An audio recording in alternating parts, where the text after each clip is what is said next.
Good morning, Rabbi Isai. L'ilui Nishmat Refuas Mordechai. Paras HaChodesh, Shmuly Hecht, in honor of Dovid Zlatnik, F200, Akiva Sulkowitz, F94, Sholom ran F202, Shmuly Davidowitz, B202 in the official and Imin Daf Yomi committee. Happy birthday to Lester Bleich, Tzvi, Eliezer, Moshe, David of West Hempstead, New York. Love your family. Love your family. Joe Mizrahi, L'ilui Nishmat, my grandfather, Ezra and Sara, on his 31st Azkara, and L'ilui Nishmat, my wife, Azkara, with the Zayin. And L'ilui Nishmat, my wife's grandmother, Pesel Rechel, Bas Yitzchok Gershon, on her 6th Yahrzeit. You heard that? You have what's going on there? One is a Azkara, one is a Yahrzeit. Because Pesel Rechel is not Svaradi, is Ashkenazi. And for the Hakarat HaTov, to Hashem, for everything. David, anonymous. Rich Levin. Levin. You yourself don't know your name, so how am I supposed to know it? He gave me 3 versions in like 10 seconds. What is it again?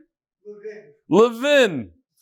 Rich Levin, my daughter-in-law, Kayla Levin, on her tremendous success in the States and now in Israel with her first year married podcast, helping young frum couples succeed. Also, thank Rav Eli for catching me and calling me out when I was learning my daf as I walked down the stairs towards Noam yesterday morning. Yes, I saw Mr. Levin walking with his art scroll. I go, Besmerch is that way. Why are you learning art scroll on your own? So he's like, you're right, I've been there a few times. I need to come. So here he is. Not only he came sponsoring, unbelievable. Rabbi Isai is a bunch of new guys. I think like 18 new chevra from our chevra brought in their friends. Listen to this. If a year ago I told you that 50 new people are joining Masechtas Rosh Hashanah, you'd be blown away. 50 people coming to this year. And I'm here to tell you that right now today, we have over 400 new people coming for Rosh Hashanah. Today. We're not going to stop until we're over 1,200. We need to get to 1,000. At least. A few days away. Come on, this is nothing for official. Nothing. We need to burn him. We need to get these Gemaras out there. Somebody asked the question. I explained it all in the beginning, but I'll explain it again. Why is it that we need $40,000? Officials sponsoring all the Gemaras. Great question. Because the Gemaras, he's only covering the cost of the Gemaras. The other costs are much more than the Gemaras. The marketing, the shipping and handling, and everything that goes, the secretary, the whole thing, it's more. That's why we need the $40,000. And as I spoke to the Rabbanim, there's no difference. If you bring somebody to Torah with paying for the actual page or how the Gemara gets, it's the same exact thing. I'll put my money there. I have no problem paying for whatever it is, the marketing and this and that. So these are the people that, from our shir, that brought in their friends. And again, you get a one-of-a-kind Gemara. Who knows if we'll ever have these kind of embossed on the top. 8-minute daf and MDY. Unbelievable. Akiva Tepper, Dov Ehrenreich, Heinach, Schwinger, I didn't know it. Heinach brought in a friend. Baruch Furman, David Gladstone, David Yishkoyach. Now Shamshi, I'm gonna spell the last name. You guys are gonna tell me what his name is. Szlafrok spells Shlufrak.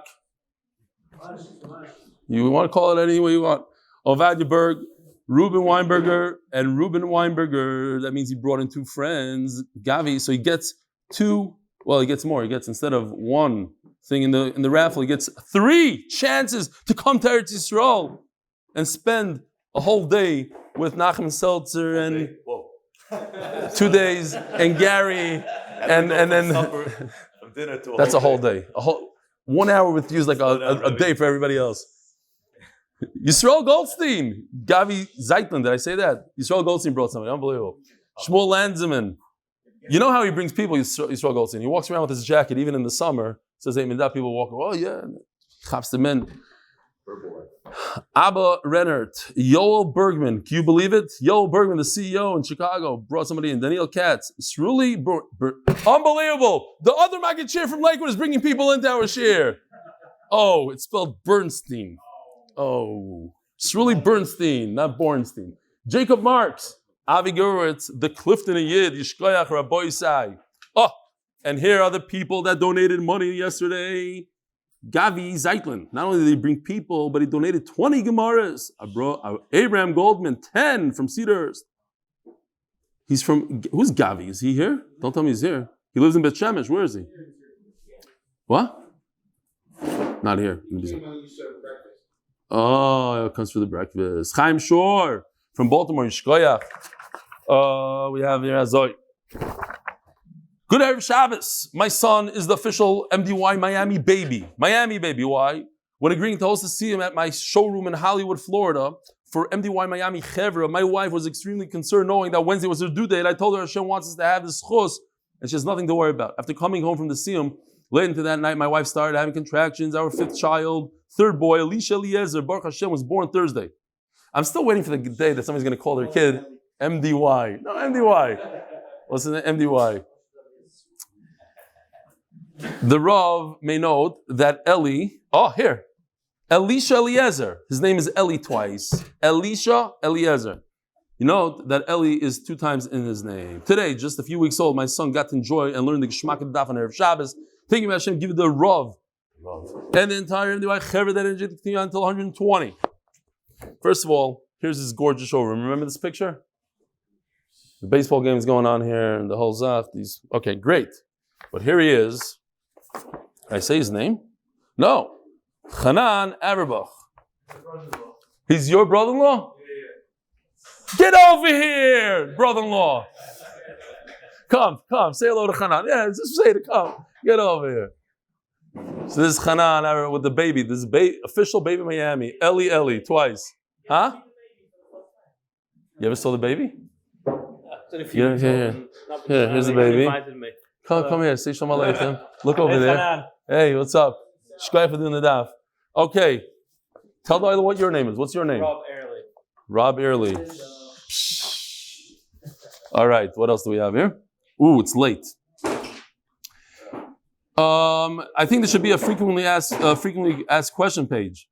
I use terms to the newcomers. May need some clarification, like a freebie when he mentions a Mishnah or a Brisa. So no, I say freebie to clarify.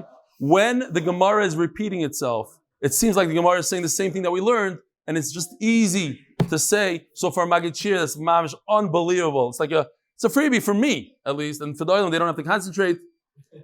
And listen to this.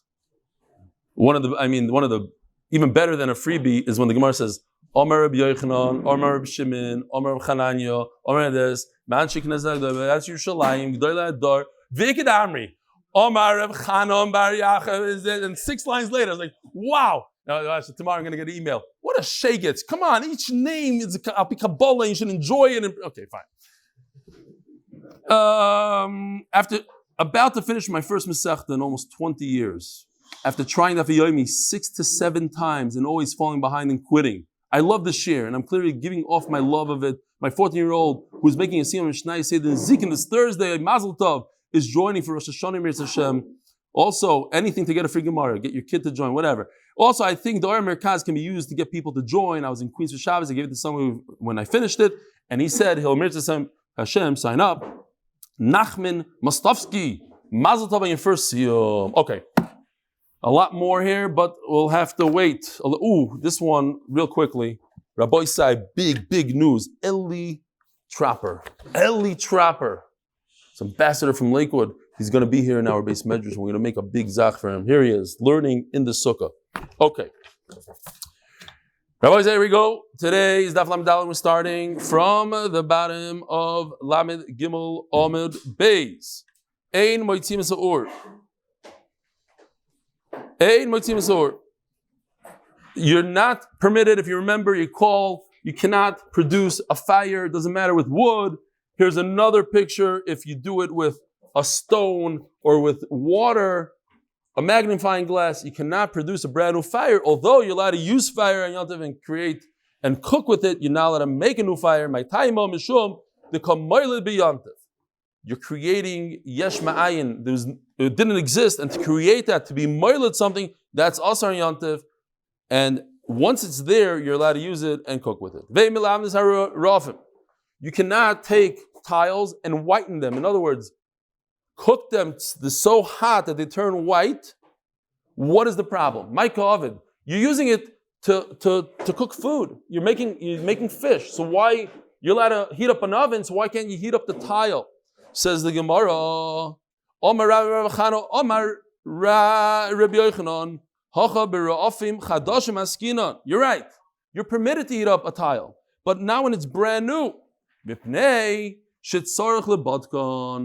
because these tiles, they're fragile, and you have to heat it up to a point. You have to really heat it up and see if they burst, if they crack. Apparently, many tiles crack and many don't, but there's a good chance that it's going to crack. Now, if it cracks, it turns out that you just heated something up for no reason, for no purpose. So let's think about that for a second. How could that have ramifications and other things? If you do something that there's a very big chance that it's going to be for naught, it's nothing, zero. The thing cracked in half. It was shaloi l'tzarech. It's also to do so. So it comes out, l'chayra, that if I shecht an animal, that's a very big chance it's a treifa, I shouldn't be allowed to shecht it.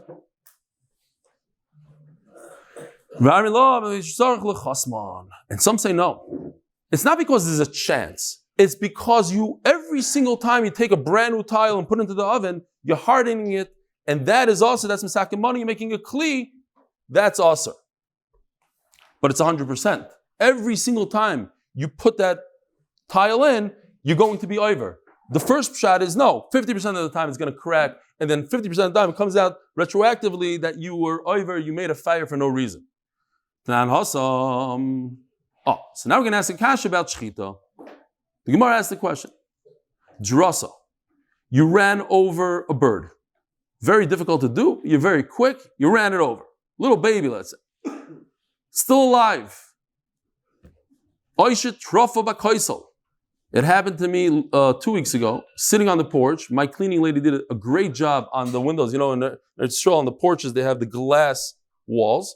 We're just sitting, minding our own business, and a group of pigeons were flying by, and one decided to go right into the glass. Didn't see it. Poof! Head first, lands on the porch, and limping around the entire day. That's mamish this case.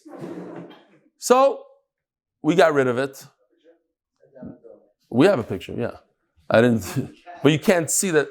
And then the next day, probably the same pigeon, Shaita, took that flight right through the window again. A different one. Started limping. Same thing. Falls down. Took literally a day for it to fly away. Now, Shetrafa b'kaisel happens all the time, especially with glass. Oisher tzatz the behema. All these cases, I'm not sure why. An animal, a dog, ran after it, pounced on it. Ufarkeses, it's mamish like between life and death. So now we're talking about a concept called risuk evarim, the crushing of its limbs. It crushed itself in a wall. You crushed it, you stepped on it.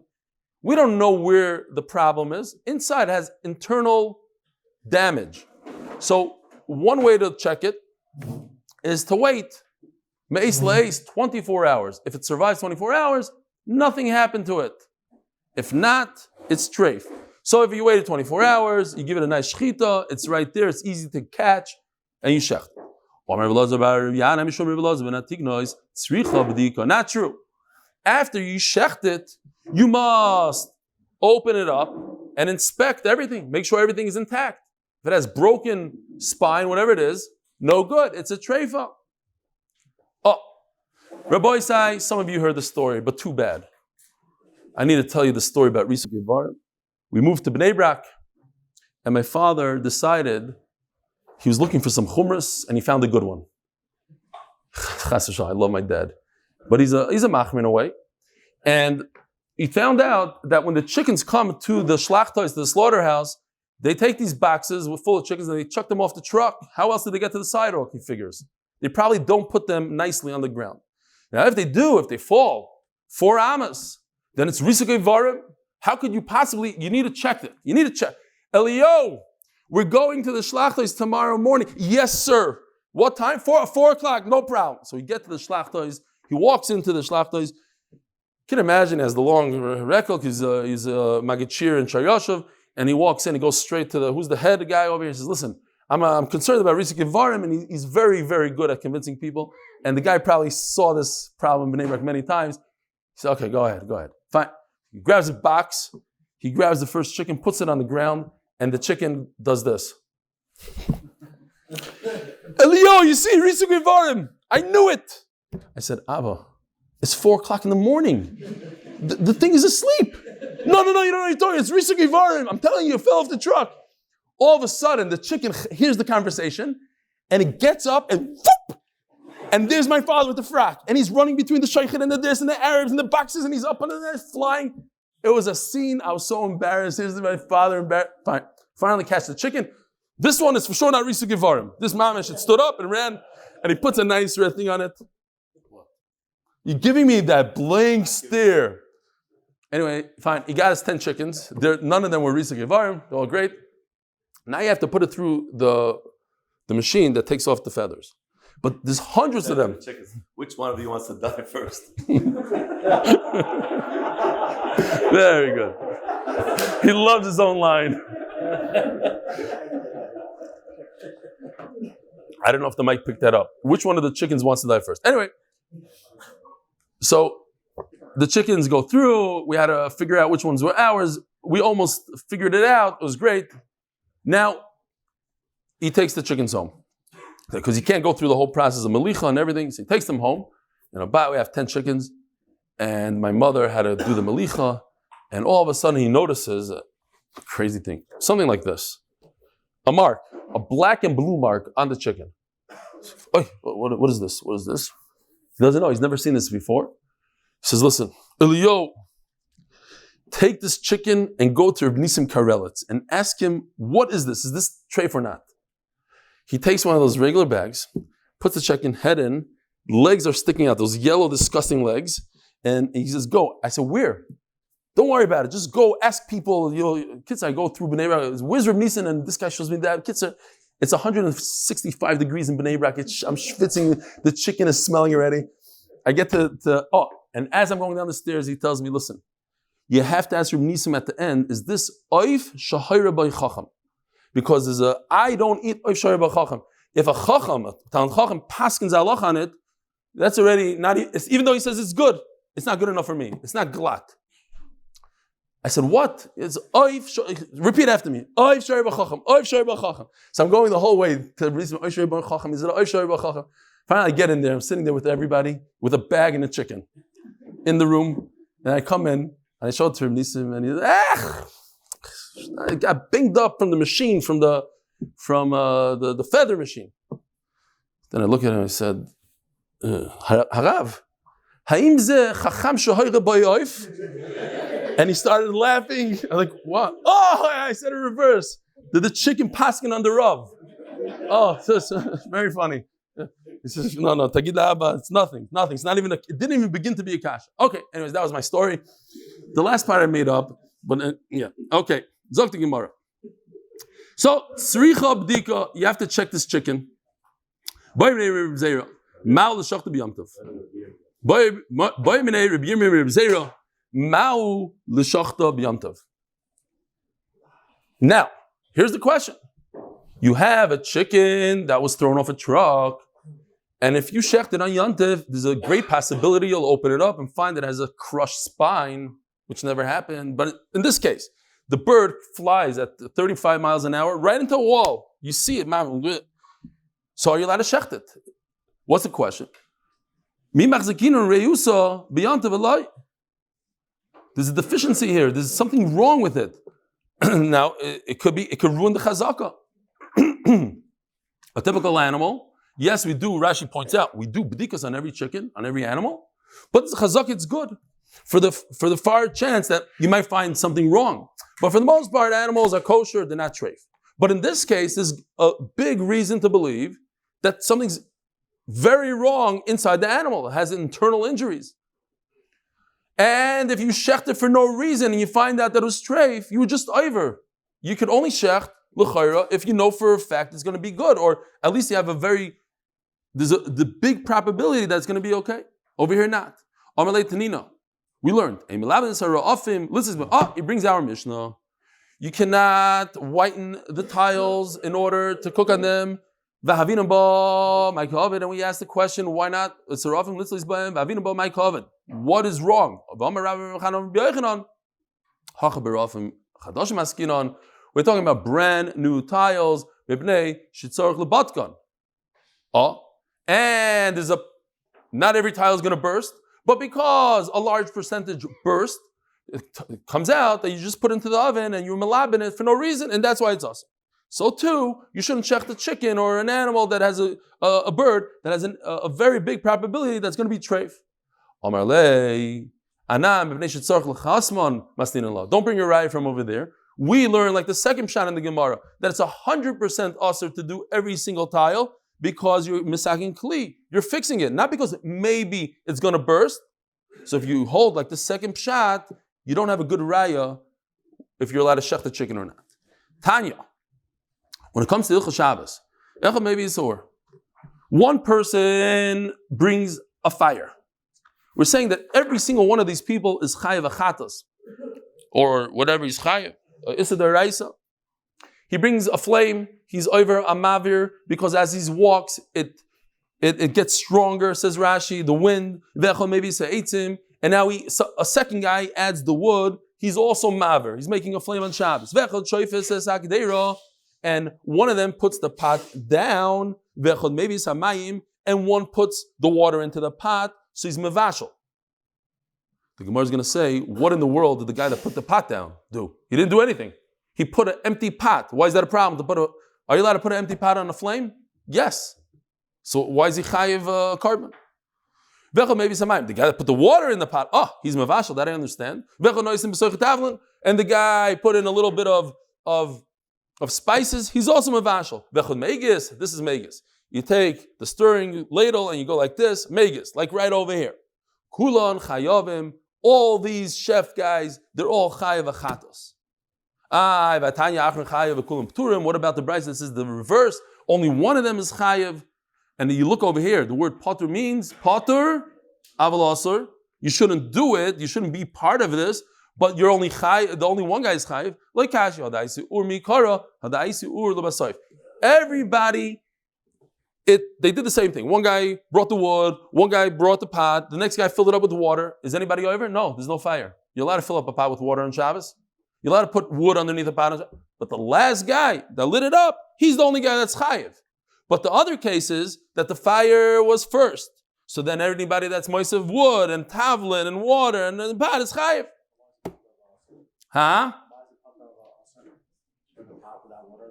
Why? Because he's part of it. He's helping. It doesn't look good. You can't have a retroactive Isser. 20 minutes later, a guy shows up with fire and I'm fire. Yeah, you're all part of it. You're part of this Isser Shabbos. No, was doctor, what? You can't have retroactive Isser. Basically, they set up the whole thing. No, I'm asking you. Are you allowed to put a pot on a stove that's not on? Yeah. Okay, so what's retroactive? So one other guy came later and turned on the flame. You're chayiv for that? You're allowed to fill up a cup of water on Shabbos, yes. And then somebody puts a fire underneath it. You're chayiv. What's the connection?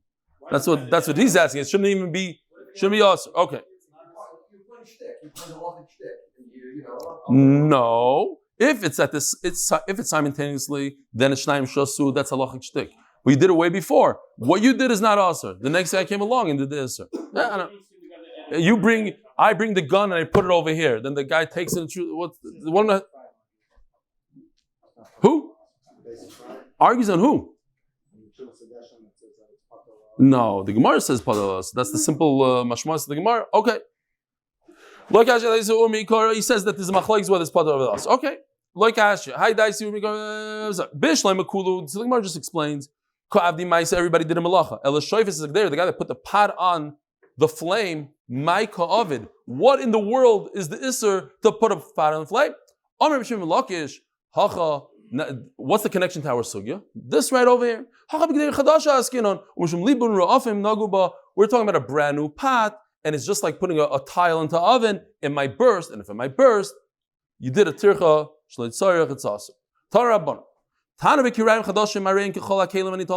have a brand new oven, so obviously you're not allowed to cook in it, but it's a box. Think about it, in those days, cardboard, no such thing. I want to use a box. I have a nice box called an oven. So I could move it around. You can't do finishing touches to it with oil, and you can't wipe it down. And you can't sprinkle cold water on it in order to harden it, because that's the final melacha. You're misakim mana. You're making a kli. This is a very interesting halacha. It needs a little bit of explanation. The Rishonim talk about it. What? Which part? By doing afia, it's also mechasem the What if it's brand new? What? Yeah. Mm-hmm. Yeah, you're not allowed to. You're not allowed to do the final thing. If that's the final thing, you're not allowed to. You can't harden tiles. Right, exactly. So that's what I'm just now discussing. Very good kasha. He's asking, can't harden tiles. So you can't use water to harden it. But if it's to bake, it's mutter. So the question is, why is it any different? Okay, fine. If you're going to bake right now, the Rishonim explained it's instantaneously, it's on the spot. You're doing the afiyah. That's okay. That's part of oichel nefesh, and the fact that you're doing something else at the same time is not the end of the world. Tana Rabban. So I had the unfortunate privilege of investing in the meat business. So I know a little bit about it, very little. By the way, I'll give you a tip that cost me $2.5 million. I'll give it to you for free. Don't invest in a business that you don't have experience in. That's my tip. If you don't argue, that's fine. I'm sure there's people that don't agree with it. But I'm asking you, would you hire yourself the way you were when you started your seminary? The day you started your seminary, would you hire you? Would you hire you on the first book? Are you as good as you are today? No, I'm saying people without experience, you get better. And experience is the key to anything. So Yosef Shlomo, if you're good at computers, you stick to computers. I'm telling you, it's easy side. But anyways, I decided, what? But you do. You studied it. You know it. You're right. You don't have experience like this, but that's what you know. That's what you know. That's what you stick to. I'm just saying, stam is a eitzah. So we'll talk afterwards. Exactly. How much experience? This is that. But in life, experience is the number one key, I think. So in business. So I invested in this thing. Now, one of the things, it's very, very interesting that these machines that take off the... Correct. I took a risk. No, when did I start? You don't know. In Chicago. I did 8 years in Chicago. I did a test on 5 guys. Big deal. Okay, so now, these machines that remove the feathers, they have boiling hot water. And halachically, it's also to put the chicken through them because the hot water makes the blood, it basically cooks it, and it's very hard to do. You can't do malich afterwards. So they have a very hard time cooling down the water to temperature which could remove the feathers, but halachically not be boiling. You know about this, Rabbi Shomer Mustama. So it's a very big issue. And that's why, by the way, a lot of our chickens have like still feathers on it because it's very hard to remove the feathers with the systems that are in place today. Anyway, that being said, Molgin is haroish v'saraglayim. You're allowed to pour this hot water to remove the feathers from the head and from the feet. Umahavivin oisam ba'ur, could singe the feathers in a flame on Yontif, of course. Avalein toivlin oisan becharsis. You can't give it like a nice pedicure, manicure with the wax and the laser treatments and the lime, the charsis. The kids are all the stuff. This is stuff that the professionals use to be ma'abed the skin to tan the hide, because it doesn't look good on Yom Tov. And when you come and snip the hairs off, the feathers, the hairs with a scissors, it looks like you want to keep the hair. It's awesome. You cannot go. Now we're moving to vegetables. We went from chickens to vegetables. Can't. Once the vegetable is already nitlash, how do you say in English? Detached. Okay, that's the best you can come up with. Fine. Jonathan said detached. Why is it detached? There's no way to, but it looks. You're using that scissors that you usually use to detach the vegetable, so you can't go and start fixing up the vegetable, taking off the bad leaves around it. Even though it's detached, it's still usher, because it looks as if somebody's going to walk by and say, hey, you just detached the vegetable on Yom Tov, it's usher. I don't know what those are. These vegetables need a lot of work, and you're allowed to fix them up. You're allowed to heat up and bake in a very large oven, furnace, and you warm water in a very large pot. And the concern is, people might say, look at this guy. Wow, we're leaving us 10 minutes for the next sugya. This guy is heating up water for the weekday, and that's awesome. And you cannot bake in a brand new porni because it might crack, and that's the same concern we had before with the tiles. You can't use one of these guys. What is it called in English? Forgot already. Bellows. For fire, we had in different sugyas. I had it already. This pipe, you can use a pipe. You can bowl through the pipe, and it comes out nice and strong to make the flame larger. You cannot fix the skewer to sharpen it. Remember, we had a fish. You have to put paper between the fish and the grill so it doesn't burn. You cannot open up the reed and use that as a separator. Let's say you want to break open a walnut. You can use a shmata, whatever it is, around it. Let's say you want to crack it with your teeth. I don't know what. You're not concerned that you might rip the beged. Even if you do, it's nothing. The official Mishnah, sponsored by official Refuas and Yeshuos from Yosef and Chana. The Oid Omar Eliezer. Rashi just points out that it seems from here that the Girsa back in the day, the way they read the Mishnahs back then was a little different, because we learned that the word Va'oid only goes back to the man the Omar that said it. So Rav Eliezer and Daf Gimel Amud Aleph on the bottom, the beginning of the Mishnah, right after what he said, it should have said Va'oid. But the Mishnah goes into, you're not allowed to create fire with sticks, with stones. According to the word Va'oid, it seems like those words shouldn't have been there. Okay, that's not the point. Va'oid or Rav Eliezer. Another halacha says Rav Eliezer. Oymed Adam al Hamuktzah.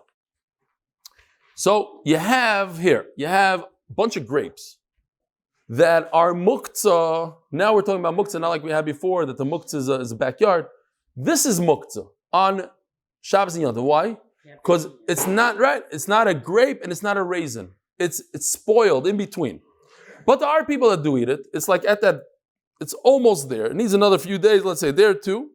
So there are a few Mishugayim, let's call them, people that don't care. They'll eat the semi-spoiled raisin. Okay, grazin, we'll call it. It's in between. So a person could stand there and point at these grapes. Erev Shabbos b'Shvius, right? This year is Shemitah. So it's on a Friday. And he looks at these grapes and he says, now what's significant about Shemitah? Shemitah, you don't have to take Trumas and Maasros. Why not? Because it says in the Pasuk, what does it say? But that's not the reason.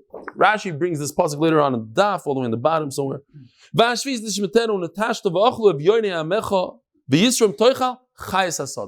like a chaya. You're like a chayas asada. Just like an animal doesn't take trumas and maasros, you are like the chaya that doesn't have to take trumas and maasros on Shemitah. In case you've never seen this, you're new to the shir, trumas and maasros. Okay, we're not going to go into it. But if you have produce, you have these grapes, you have to give 2% to the Kohen, and then you give 10% of whatever is left to the Levi, and then the Levi gives 10% of whatever he has to the Kohen, etc., etc. And then the different years, we're talking about Shemitah, so doesn't apply Meiser Sheni, Meiser Ani, because it's only years 1, 2, 4, 5, and 3 and 6, but year 7, Shemitah, fine. On Shemitah, you don't do this list. Okay, you're like a chaya. You don't have to do it. Now, there's something very important that we have to discuss here. No, we're not going to discuss that. In order to be chayiv in meiser midoiraisa, okay, in order to have to give the 2% and the 10% and all that, you have to have two things midoiraisa. You have to have gemar melacha. You have to be finished, total, done with what you want to do with this food. Yeah? Gemar melacha.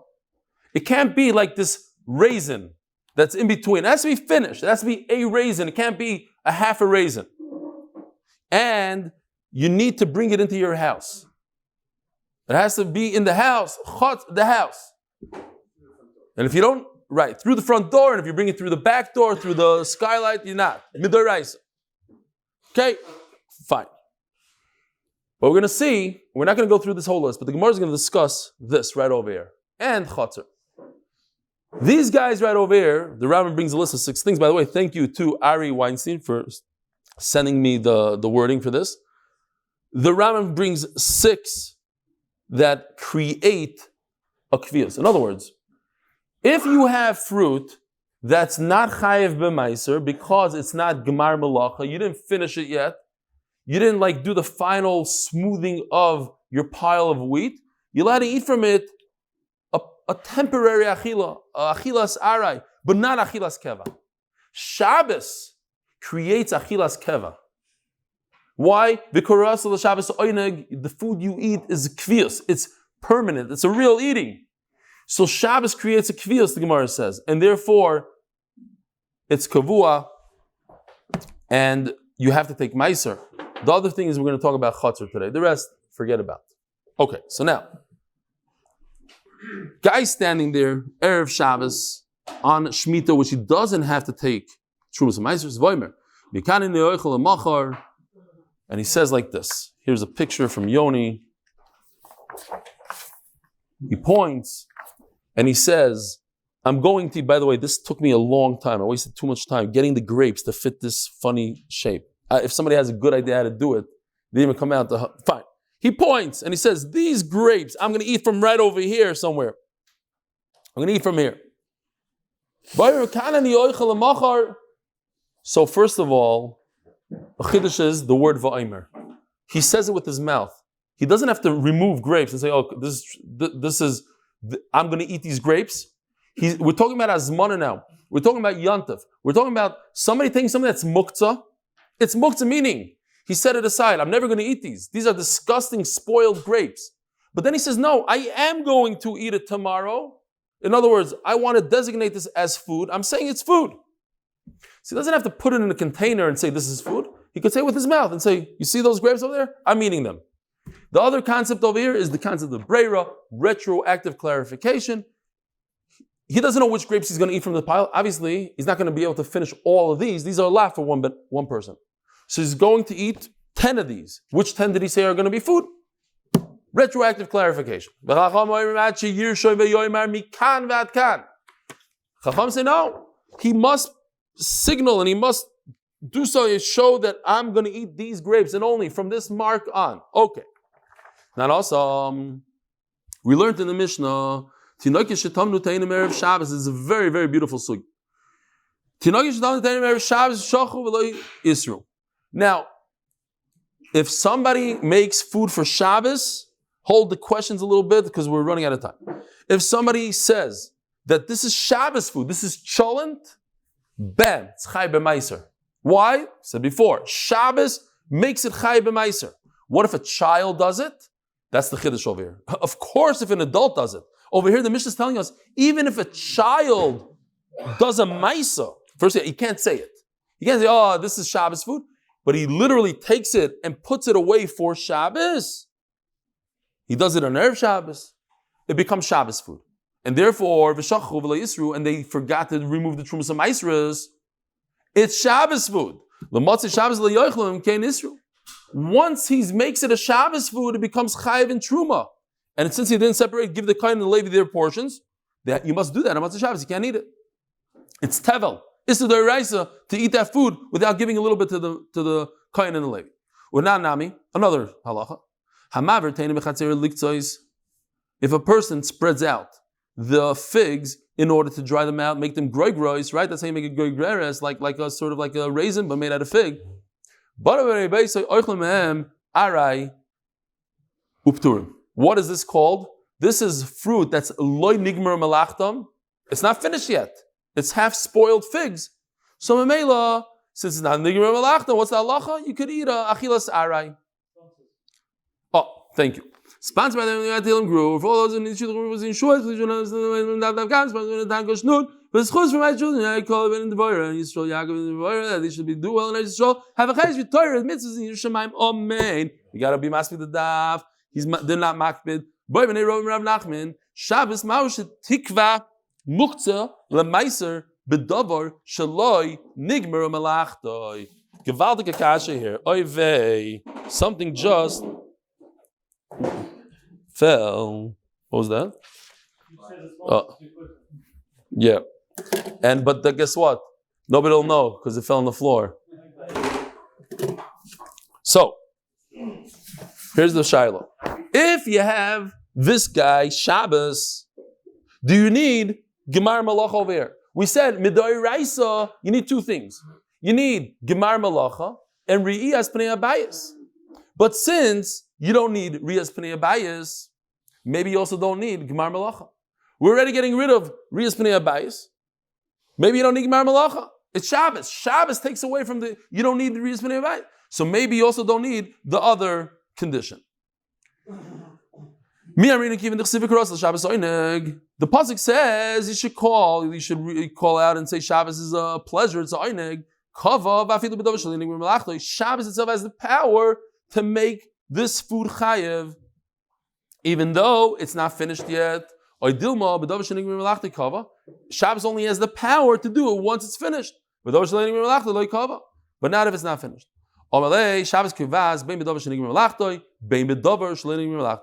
Yeah, Shabbos has the power. Now, what does that mean? Rashi points out, very, very important. If a person says specifically, this is Shabbos food, this food becomes asur until you give Trumas and Maasros forever and ever. But if you didn't say it's for Shabbos, it's asur for right now on Shabbos. Why is it asur right now on Shabbos? Because you can't take Trumas and Maasros on Shabbos. It's Misak Amona. It's like Misak Amona. Okay, that's what Rashi points out. You don't literally need to make it to be miyachadet. But what about this case, right over here? Chatzar is also something that makes it kavua and yerchayev b'trumas and maasros. So it sits in the same list. All six are in the same list. Shabbos should be similar to chatzar. But chatzar doesn't have the power to make it chayev b'truma unless it's a finished product. I have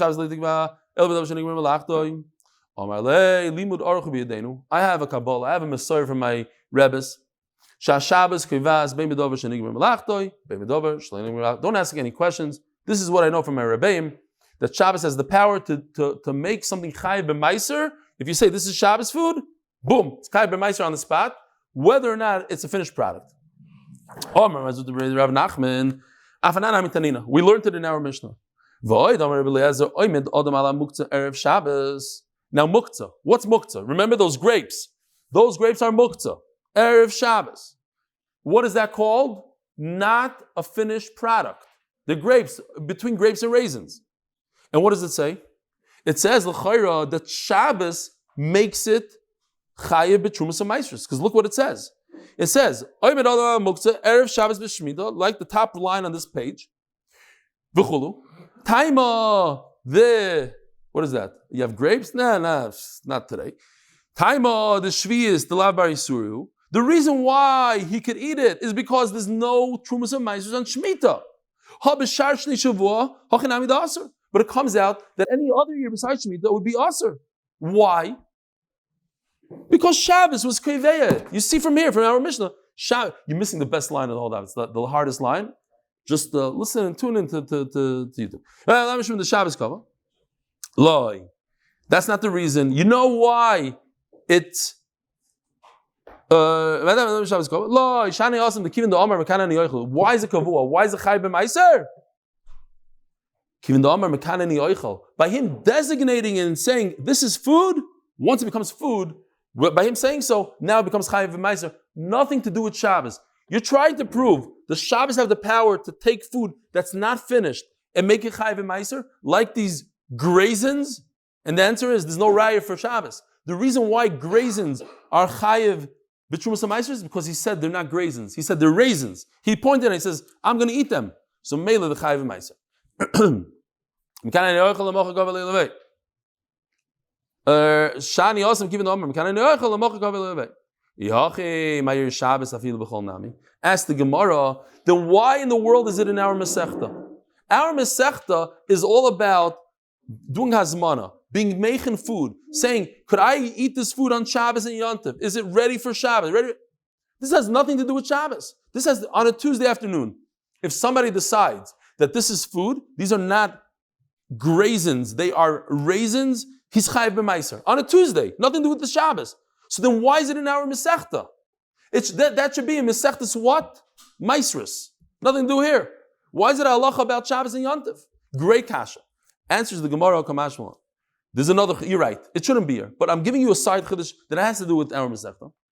The Tevel Muchanu Eitzel Shabbos. Shim Avar V'Tiknoi Mitukon. Beautiful. From the diuk of the Lashon of our Mishnah, which is mashman our Mishnah saying it's l'chatchila. I don't want to confuse Doyle. But from the diuk of our Lashon, we learn another halach here, that this food, Tevel, if it's on any other year, if somebody went and on Shabbos, which you're not allowed to take Trumas HaMaisros, but he's a big frumak and he decided to be over Isser and take Trumas HaMaisros, are you permitted to eat this food? Is it muktzah? Question, I'm asking you a question. You have a bowl of grapes that is, right now when Shabbos came in, it's you couldn't eat these grapes. Why? There's no Trumas HaMaisros on it. If you eat it, you're chayiv Isser deraisa. And he went and he took Trumas HaMaisros on Shabbos. Could he eat those grapes? Could his family eat those grapes? Yes. Why? Very good. You know what he's saying? And we had that in Rashi. When the Isser is only Isser the Rabbanan to take Trumas HaMaisros, because Midoraisa you're allowed to take Trumas HaMaisros on Shabbos. It's only Isser the Rabbanan. So it's not Muktzah. We learned that in a different Rashi. We had a problem understanding Rashi. If the reason why I can't touch this chayfetz is because there's a Isser, only Rabbanan don't allow me to touch it, then it's not Muktzah for the whole Shabbos. If somebody removes that because he took the Meiser, then I'm allowed to eat it. So that's the Chiddush here. If somebody was over, this is not a problem of Meiser, this is a problem of Muktzah. The Gemara is telling us that the problem of Muktzah doesn't exist on a regular Shabbos if somebody's over. That is the Chiddush. That's why it's in our Masechta. Rabbi Isai, have a wonderful day.